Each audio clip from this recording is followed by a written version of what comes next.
Hello and welcome to the CDO Magazine Executive Interview Series.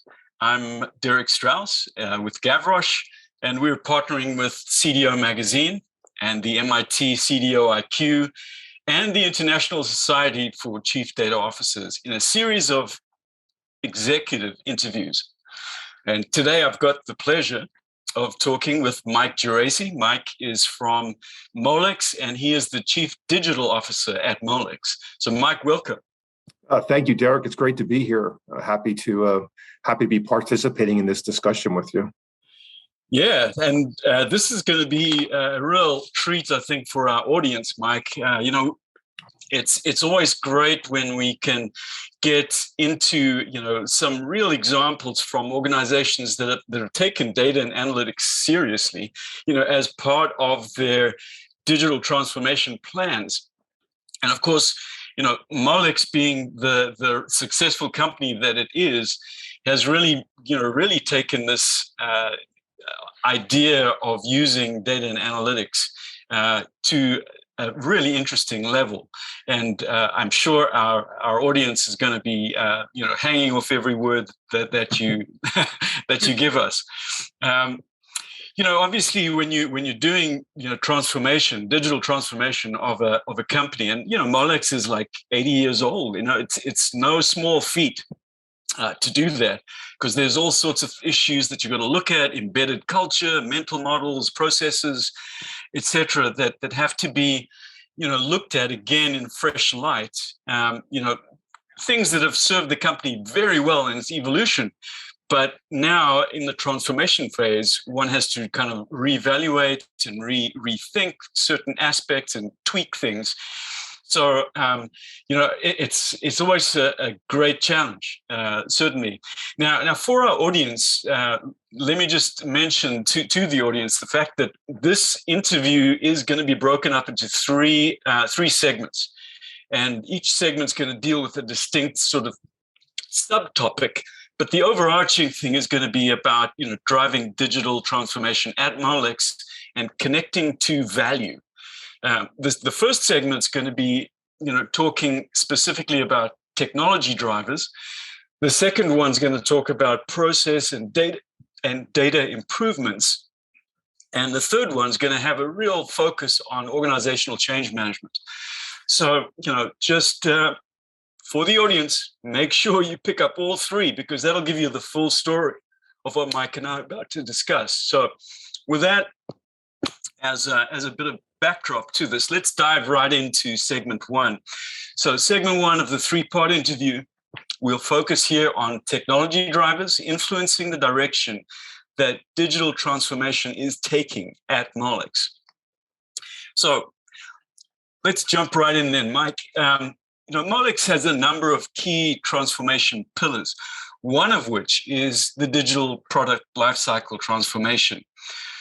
What is the background and the context for this pillar, and how did it come about?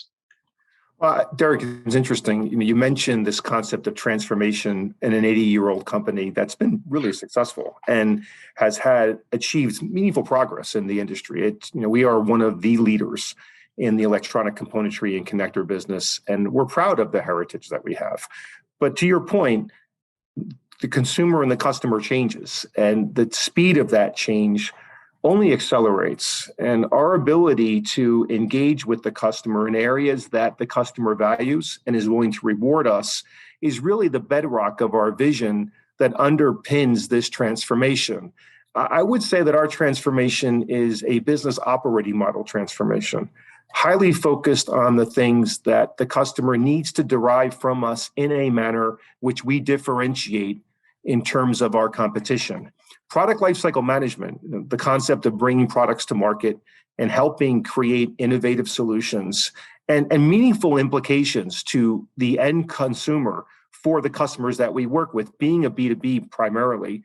We don't often get to interact directly with the end customer. We are all end customers, right? But in the terms of how design and ultimately innovation comes forward, it's always through another intermediary who really is dealing with the end customer. So the faster and the more effective we can bring products to market, the more strategic we are in terms of our use of data through that process so that we can learn where the consumer is going, helping our partners be more thoughtful in terms of the design of the product, providing much greater efficiency in terms of how we bring products to market, and just being overall more competitive is just a key aspect of what we do. We're a technology company. And I think we grew up as a electronic componentry business thinking about parts and products and not necessarily service and experience. And now it's really pivoting to what the experience is in the interaction with Molex. So when we laid out the vision for our future operating model, product development and product lifecycle management was an absolute critical pillar, because quite honestly, the value that we bring to the marketplace is through our engineering capability and the innovative skills that we can bring together to ultimately provide solutions that hopefully are better than our competitions. Mm-hmm. Yeah, and of course, timing is everything as well. As you said, everything's changing around us, and customers' expectations are changing, et cetera, et cetera. If you could maybe just also give us a quick kind of overview of the timing in terms of when you joined Molex, and the role and the scope and the tenure, and maybe a bit about your background even before you came to Molex as well. Maybe just share a little bit of that insight for our audience. Yeah, sure. So I joined Molex right before COVID became a thing, right? So it was October of 2019. And I was in the process of onboarding and trying to learn the culture and understand the company and kind of the ways of working that existed, really trying to connect to the vision. Like, what are we actually trying to do here through these initiatives that have more or less kicked off in some manner? And my background, I've been really fortunate. I've worked in technology, more than a few decades. So I remember starting when IS was IS necessarily, and I was the IT guy, and then I became the e-com guy, and so forth and so on. But I've worked for a number of companies that had great leadership and were very thoughtful around the concept of the customer engagement and experience model, and helping them think through what could we be doing more effectively to really ensure that we're giving back to the consumer something beyond the physical product or goods or service that's being delivered in the transaction. So I spent some time at Tory Burch, which is a female design business. It's a digital business that grew up making amazing female fashion products. And my role there was to help figure out how do we enable that customer experience to be truly elevated. And then from there, I joined Royal Caribbean, a cruise line company, which might be fairly familiar to some of the folks who are watching this. And they've done an amazing job of transforming their digital experience and enabling the guests to spend more time with the product and less time with the navigation of the product.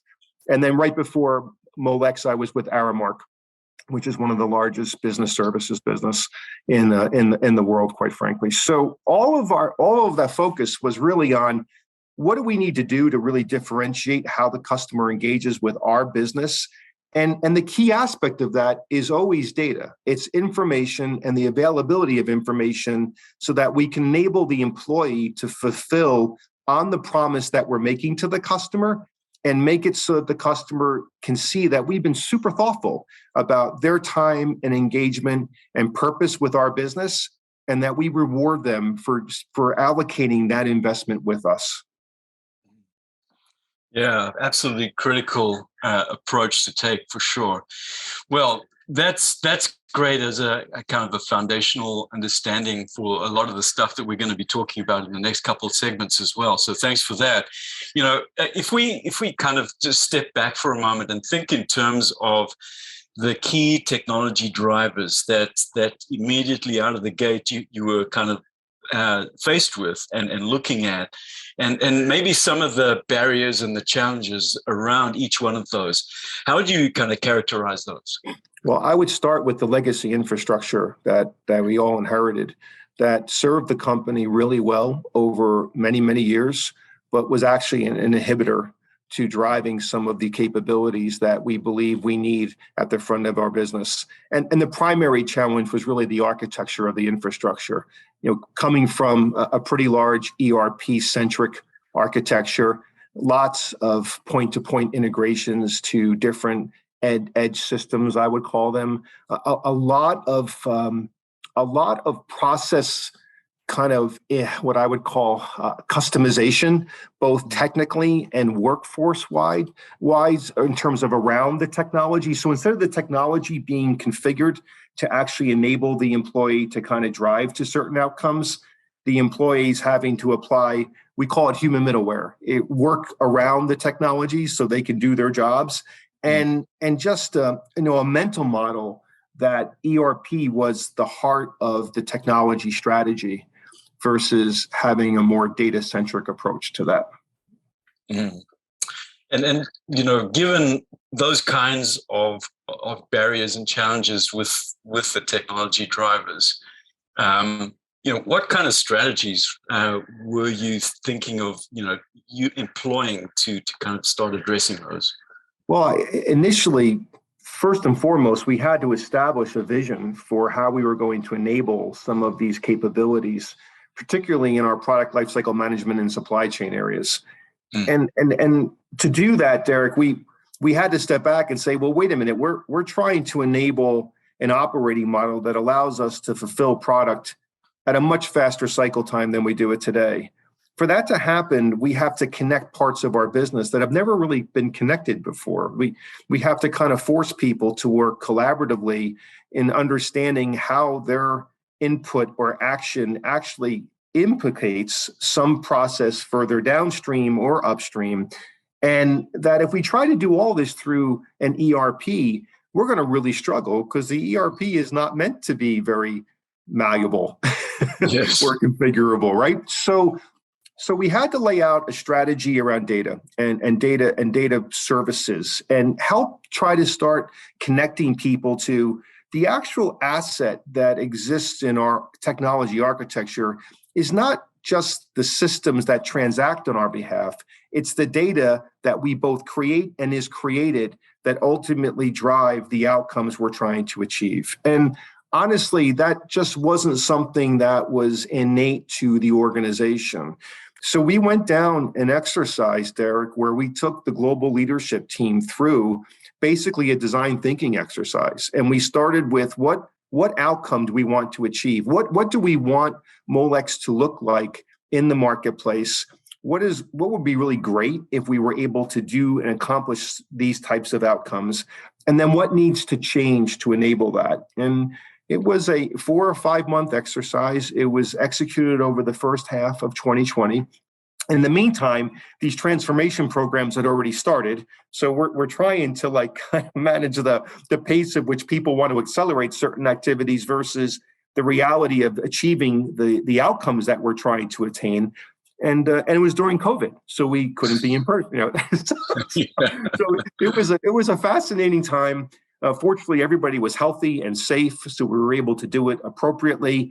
And we laid out a vision that we defined as One Molex. And One Molex is all about truly embracing the customer as the center of our organization from a North Star perspective, and the employee being equally important. So how do we enable our employees to fulfill against the expectations our customers have? And honestly speaking, it was all about data. It was really about trying to start to exhibit and highlight how we could use data differently so that people could start to see the implications and outcomes of doing so. So we had a couple of projects where we were able to start showing how you could use things like container services, microservices, other data services that were fairly new to Molex, quite honestly, and support of specific activities, mostly around procurement and commodity purchasing and so forth.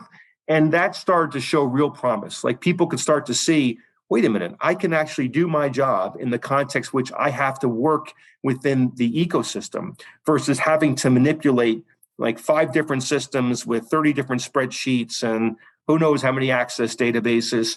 And people started to become more efficient.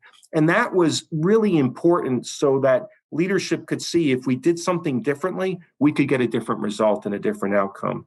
And that became the basis of our technical architecture, quite frankly, which is this whole concept of data-enabled services driving employee experience in support of what the customer will reward us for, and how we enable us to continue to evolve and iterate that almost like a bunch of product teams versus like an IT team.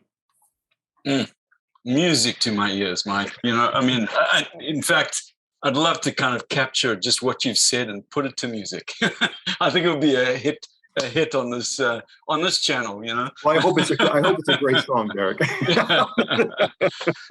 No, really, really good. Okay, well, look, I think that's kind of a wrap on our first segment here, Mike. Thank you for painting that picture for us, and we'll catch all the rest of you guys, in our audience here on segment 2. So watch out for that. Thanks so much.